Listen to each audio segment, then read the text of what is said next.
Okay, I'm going to translate that. When a young man or a young woman brings their first animal back from hunting, first deer, first fish, there's always a feast that our people have in recognition of that.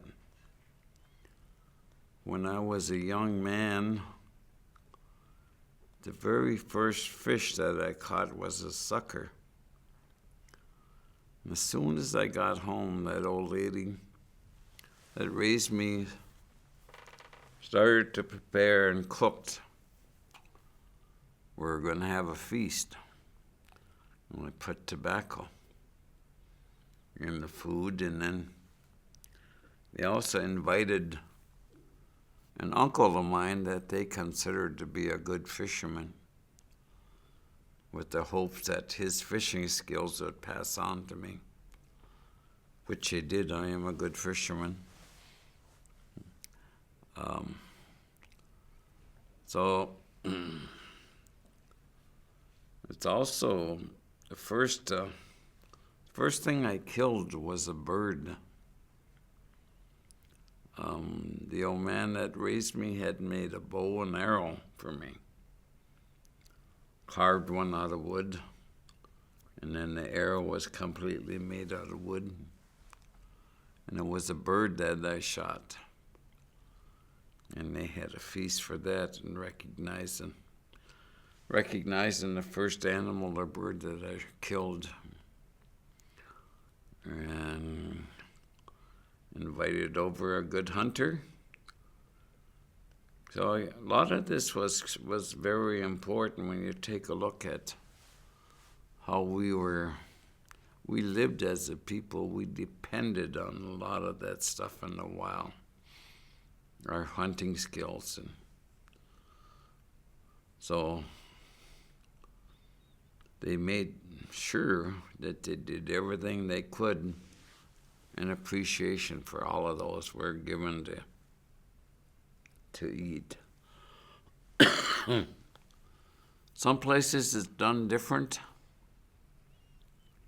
When a young man kills his first deer, I know in the LCO area, what they do is that they cut a piece of that deer heart, of that freshly killed deer, and feed it to the young man who shot the deer. And also some places, they will cut the meat off the chest of the deer, and that's what they cook up and they feast. And some places too, the whole deer is given away. So the young hunter doesn't get any of that deer. And then what I went on to talk about also was a lot of those, they have hunters' feasts today. In the Round Lake, Wisconsin area, every fall, I'm invited out here to come and talk to their hunters' feast. And that's where they bring in all their cooking and their tobacco and ask for help, that they have a good hunting season that they're taking care of while they're out there hunting. And the young men that live in that area, they're all bring their guns in.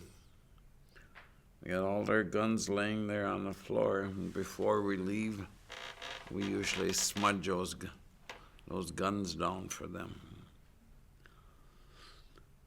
And most of those communities have those hunters' feasts just before the regular hunting season opens. They're always fearful they're going to get shot out there in the woods with some of these crazy hunters nowadays. So they ask for protection. They do the same thing in another community, Hurdle, Wisconsin, also the very same. And they ask that they have a good hunting season. Usually they do. And each year they do that. It just